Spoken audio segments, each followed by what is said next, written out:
Morning.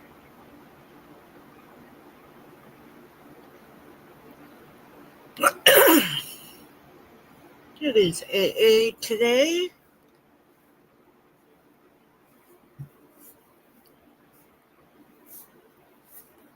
Wait for some people to come in, and then I will get the meeting started.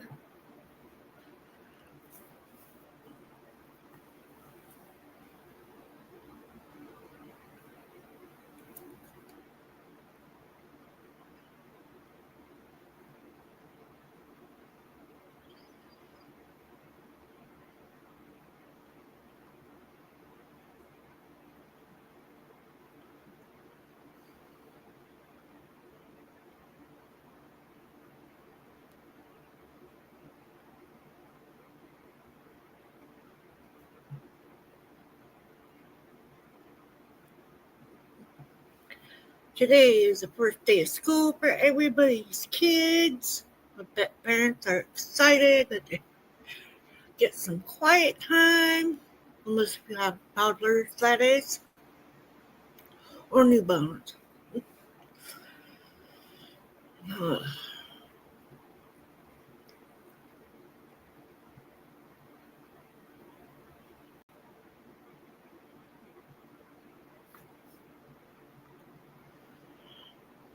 All right. Anyway.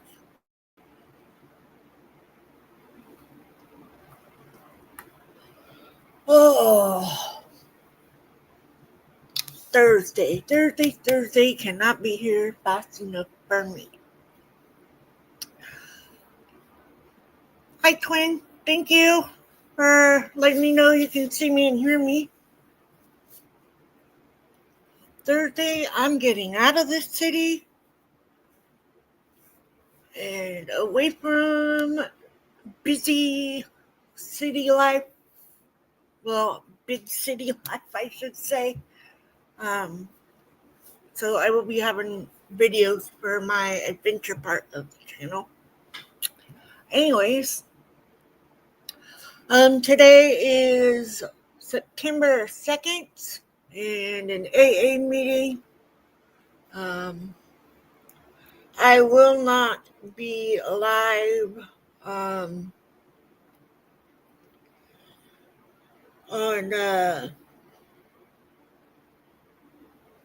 what day? Thursday, because I changed it to a live stream on Thursday. So I will be out of town, leaving out of town, and will be traveling when I would normally be live for Thursday's evening AA meeting. So, but I will be live again on Tuesday. So I might go live for the adventures while I'm on vacation, but I'm not definite right now. So we'll see how that goes. Anyways, I'm Sandra and I'm an alcoholic. God, grant me the serenity to accept the things I cannot change, the courage to change the things I can, and the wisdom to know the difference. Please do not be harassing people that are in the chat or being judgmental or rude or any of those things. It is a meeting and a real meeting, so just be kind in the chat. That's all I asked. Anyways.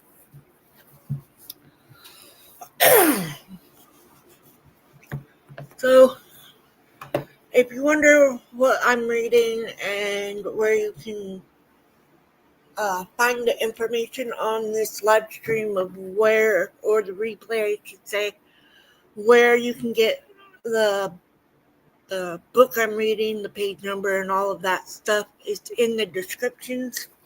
I always try to put that information in the live stream description. So, anyway. 1. We admitted we were powerless over alcohol, that our lives had become unmanageable. 2. Came to believe that a power greater than ourselves could restore us to sanity. 3. Made a decision to turn our will and our lives over to the care of God as we understood Him. 4. Made a searching and fearless moral inventory of ourselves. 5. Hey, Tommy. Thank you. 5. Admitted to God, to ourselves, and to another human being the exact nature of our wrongs. 6. We're entirely ready to have God remove all these defective characters. 7. Humbly ask Him to remove our shortcomings. 8. Made a list of all persons we had harmed and become willing to make amends to them all. 10.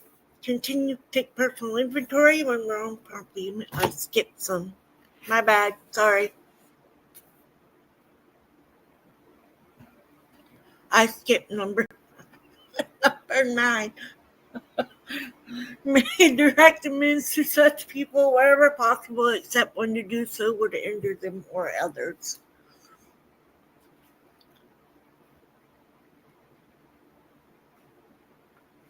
Thank you, Tommy. I appreciate that. Yeah, I've got a lot that I'm trying to achieve, so I pace myself. 10. Continue to take personal inventory when wrong, promptly admit it.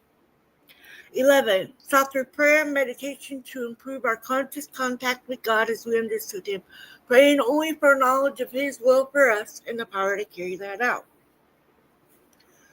12. Having had a spiritual awakening as a result of these steps, we tried to carry this message to alcoholics and to practice these principles in all our affairs. And on to the traditions. 1. Our common welfare should come first. Personal recovery depends upon AA unity. 2. For our group purpose, there is but one ultimate authority, a loving God as He may express Himself in our group conscience. Our leaders are but trusted servants, they do not govern. 3. The only requirement for AA membership is a desire to stop drinking. 4. Each group should be autonomous except in matters affecting other groups or AA as a whole. 5. Each group has but one primary purpose, to carry its message to the alcoholic who still suffers. 6. An AA group ought to never endorse, finance, or lend the AA name to any related facility or outside enterprises, lest problems of money, property, and prestige divert us from our primary purpose. 7. Every AA group ought to be fully self-supporting, declining outside contributions. 8. Alcoholics Anonymous should remain forever non-professional, but our service groups may employ special workers. 9. AA as such ought never be organized, but we may create service boards or committees directly responsible to those they serve. 10. Alcoholics Anonymous has no opinion on outside issues, hence the AA name ought never be drawn into public controversy. 11. Our public relations policy is based on attraction rather than promotion. We need always remain professional, maintain professional anonymity at the level of press, radio, and films. 12. Anonymity is the spiritual foundation of all our traditions, ever reminding us to place principles before personalities. And we are, just a minute.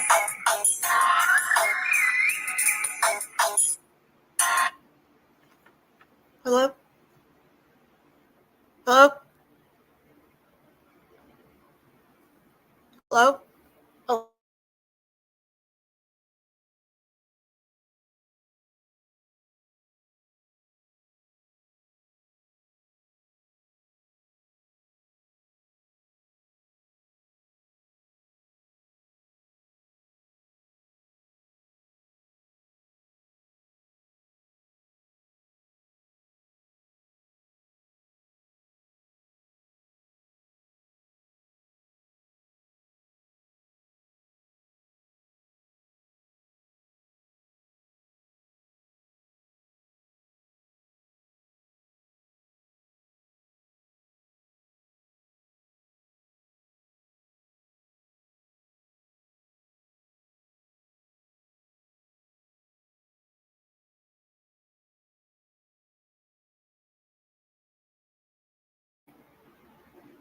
sorry about that.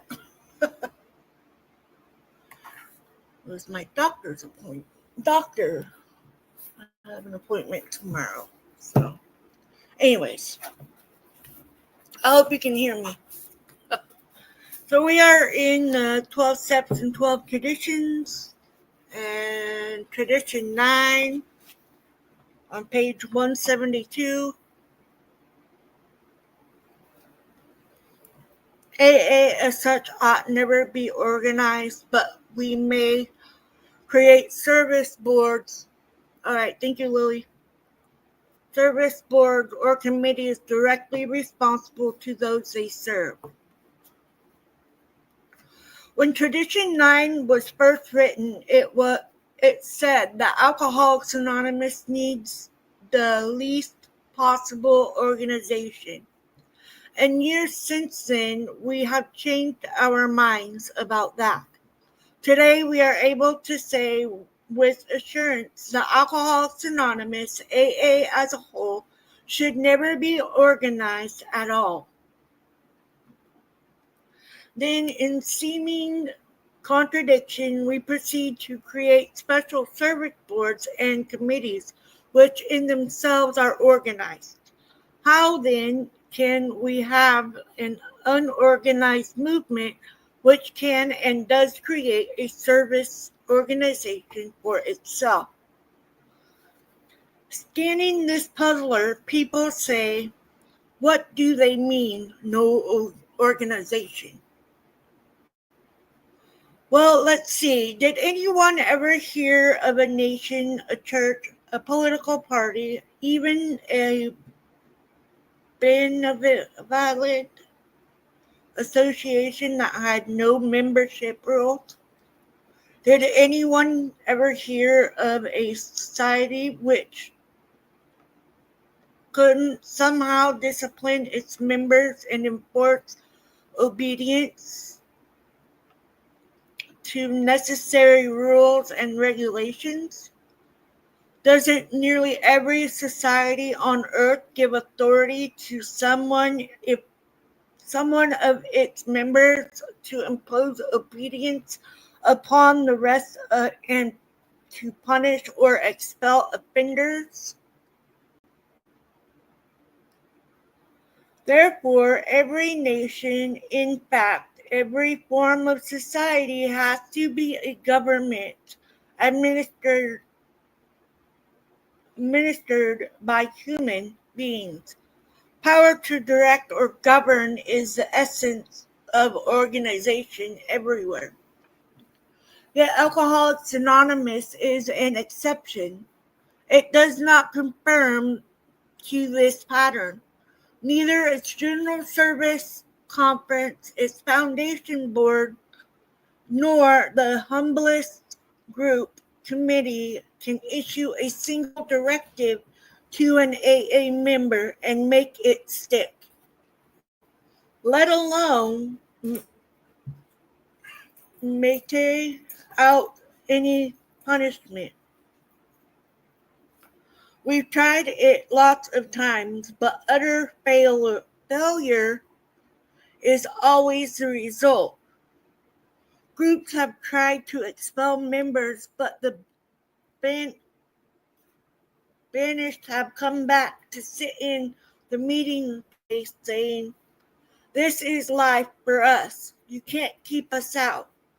Committees have instructed many an AA to stop working on a chronic backslider only to be told, "How I do my 12-step work is my business. Who are you to judge?" This doesn't mean an AA won't take advice or suggestions from more experienced members, but he surely won't take orders. Who is more unpopular than an old-time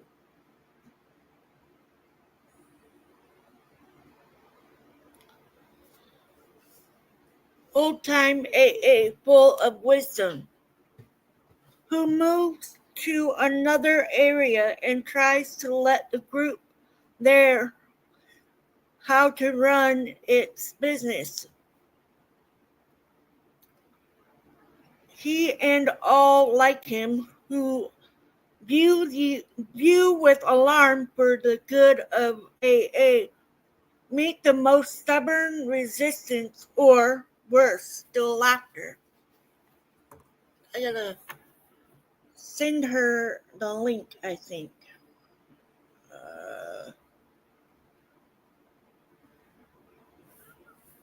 Um, Sorry, guys. I know I'm just a mess. But hey, AA is never perfect, so. Alright, let me go here. Let me grab this. Share it to here. And then share it to her. It's a lot of clicking.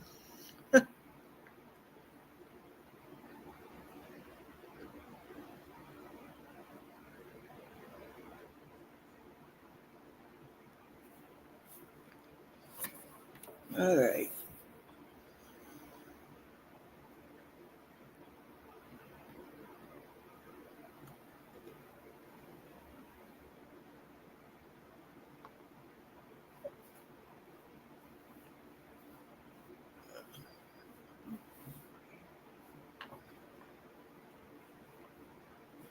Okay. Crazy.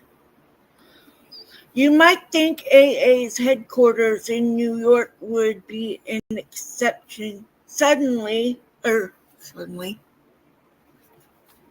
Surely. Hi, Arnar.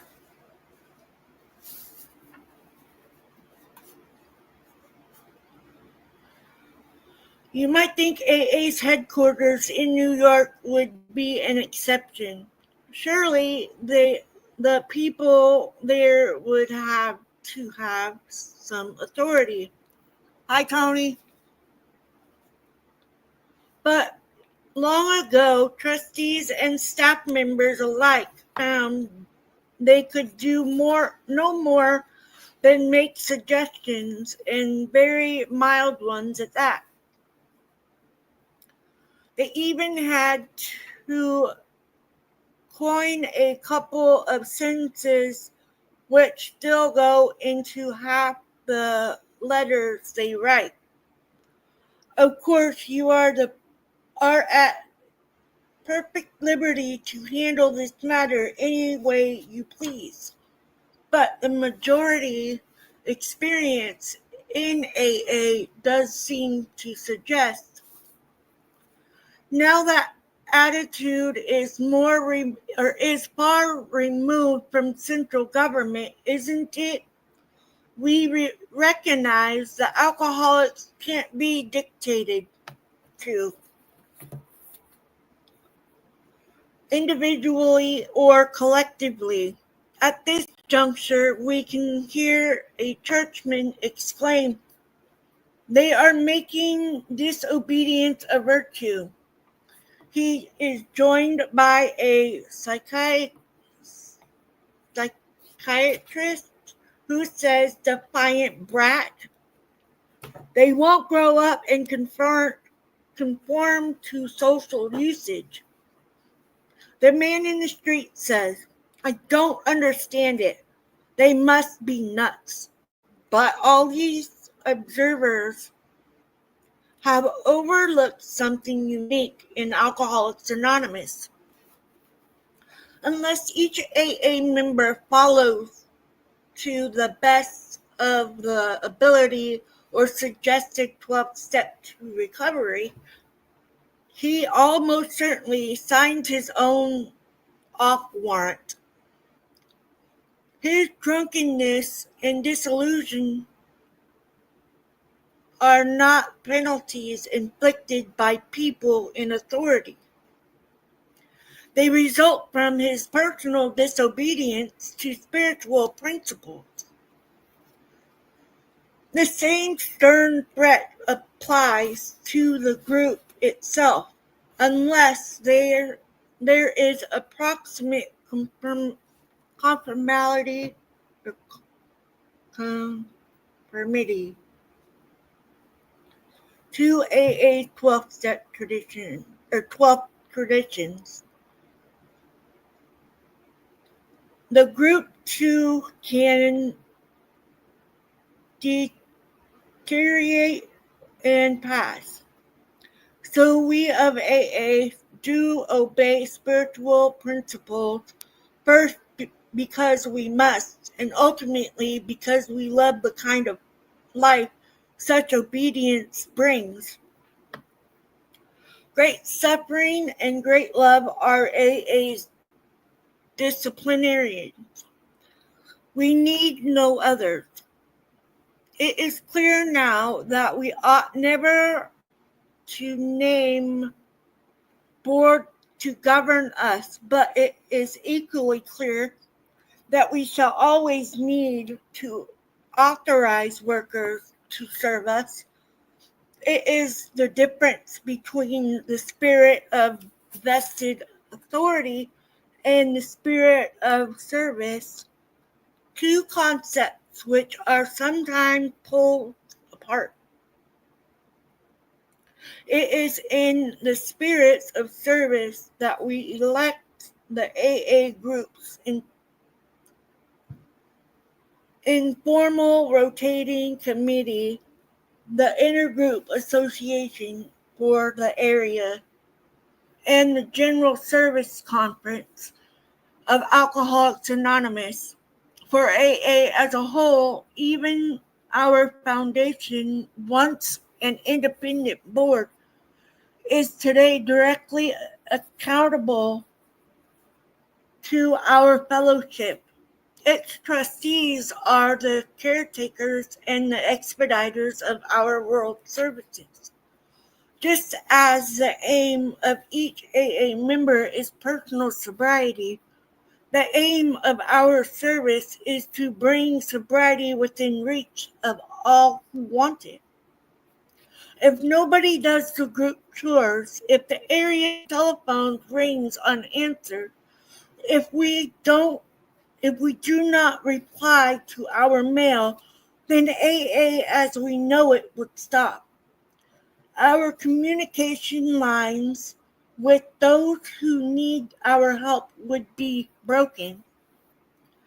AA has to function, but at the same time, it must avoid those dangers of great wealth, prestige, and entrenched power which necessarily tempt other societies. Though Tradition 9 at first sight seems a deal with a purely practical matter, it in its actual operation discloses a society without organization, animated only by the spirit office, a true fellowship. And that's that's the way it needs to be, is because if you think about it, AA is not perfect. We don't have money for ridiculous stuff. I mean, us alcoholics, we can't afford it in a spiritual way or in the actual sense of money.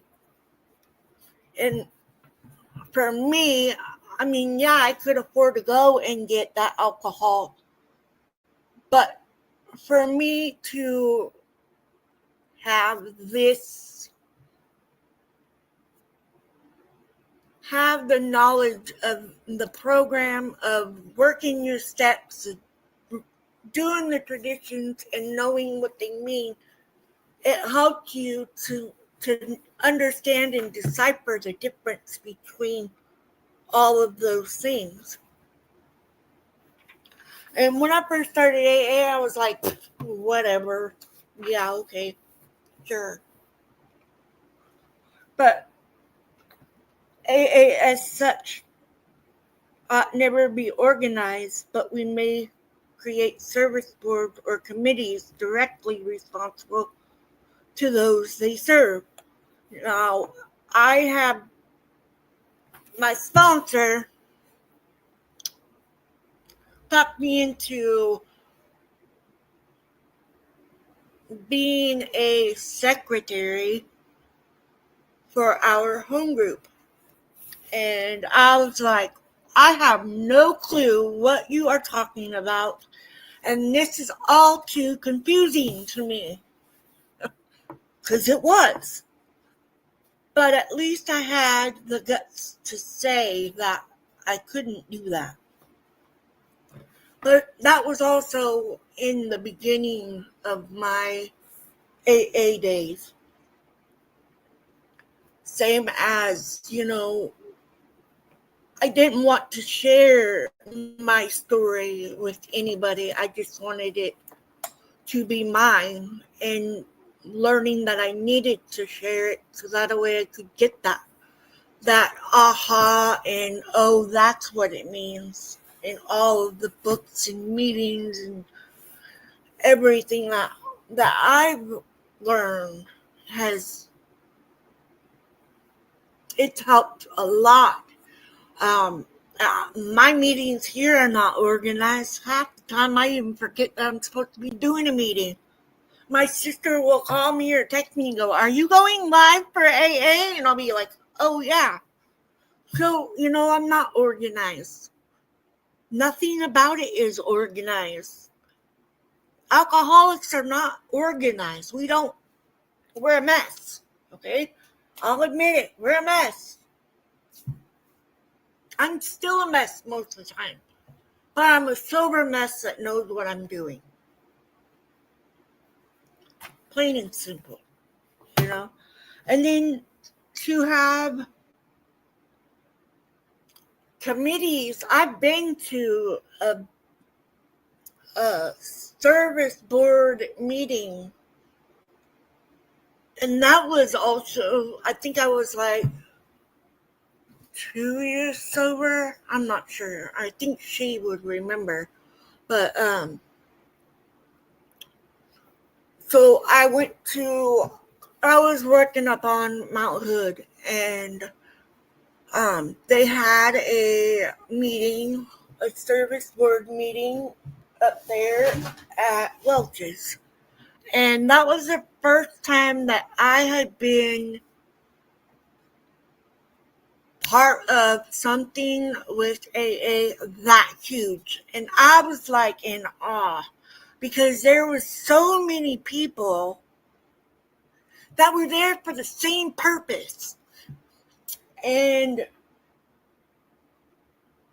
they were the most kind people. And I mean, I was there for a few hours, and I did a lot of walking, I did a lot of talking, and I did a lot of listening. And learning the things that I did from going to these things is just like, it helps. And you don't even realize it that it does. And that's the crazy part, is when you first start, when you're a newcomer, it's scary. Believe me, I was scared. And I had a friend there that I've known over half my life. And that was my first meeting. I didn't talk. I didn't say anything. I didn't even say who I was. My husband did that. And he would go into the meetings with me when I first started AA. He would go in with me, and once I got comfortable with going and I had my sponsor, she would meet me there and make me feel welcome and learn the people that were there and understand that we all want the same thing. We want sobriety, and we want to be able to have good relationships with people, and be sober. And I think I've done pretty good. And I like helping other people with getting sober and talking to them about my story. And I do that here on the internet now. And to think back of when I first started, it's like day and night. And I have the rooms and the meetings and the people and my spiritual guiding of my higher power is what I'm going to say. It helps a lot. And not every day is good. You have good days, you have bad days. It's not like it just all goes great. That's not how it works. We all have those things that we need to work on. And right now, for me, I'm working on my health, trying to get me better.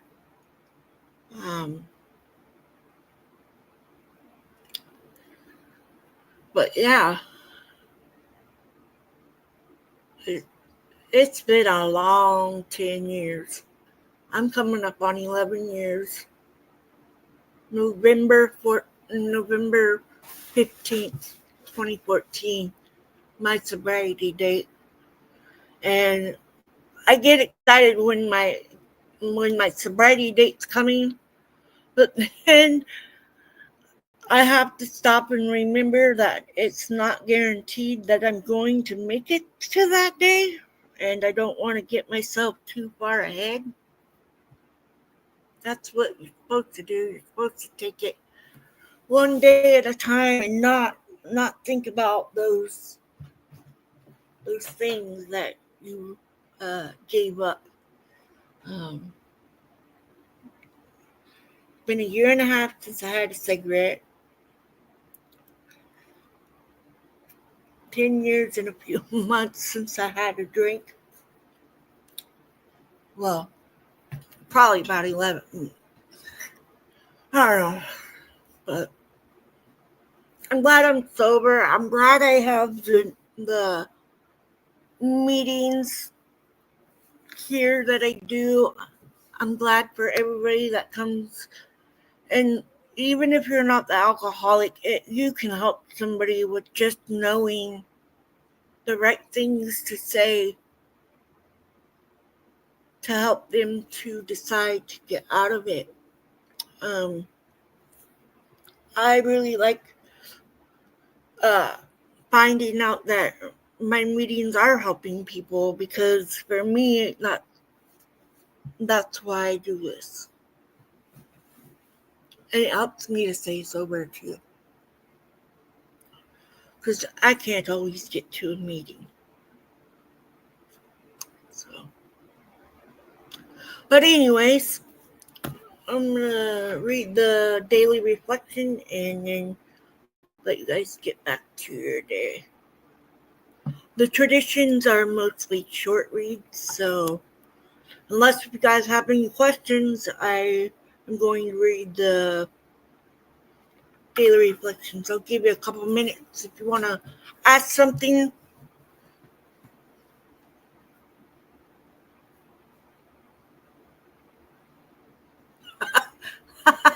Yes, Tony, you're a mess and always late. Yep. Or she forgets.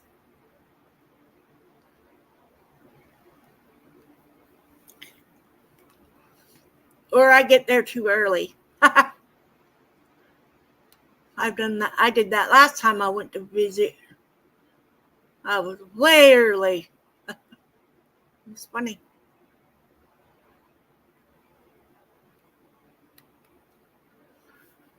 Really. Yeah, I'm happy you're sober today too. And my brother-in-law's sober. And I'm sober. My husband's sober. My friends are sober. My friend's kid is sober. Um,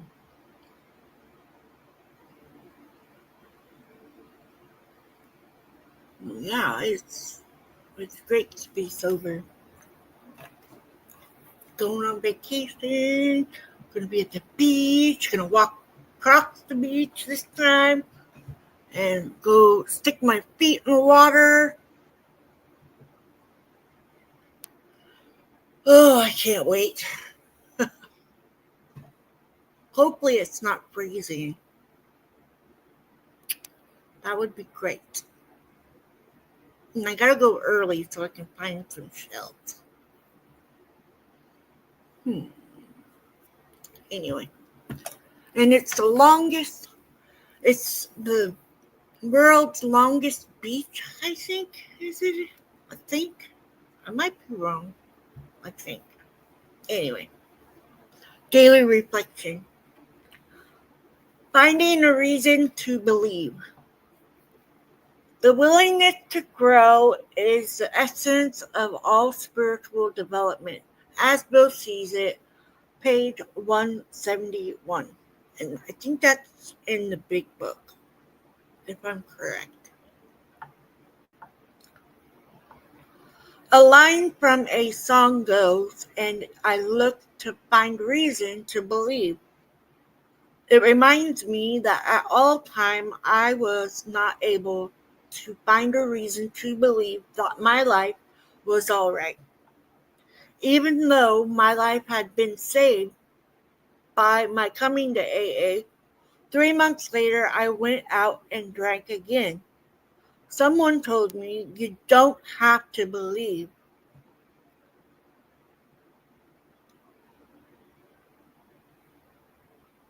Now I lost my spot because I looked at the screen. Aren't you willing to believe that there is a reason for your life? Even though you may not know yourself what that reason is, or that you may not sometimes know the right way to behave. When I saw how willing I was to believe there was a reason for my life, then I could start to work on the steps. Now, when I begin with, I am willing, I am using the key that leads to action, honesty, and an openness to a higher power moving through my life.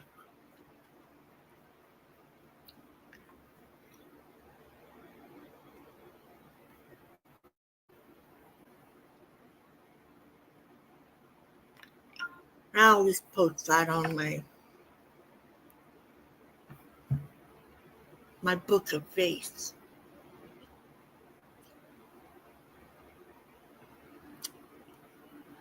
So this week is going to be busy. Busy. I gotta get my clothes packed. I gotta tomorrow. I think I might go get me some more videos. We shall see what videos I get while we're at the coast. Maybe we'll get to see some wildlife this time. I'm going to get up early so that way I can go and maybe see the elk on the beach. Just maybe.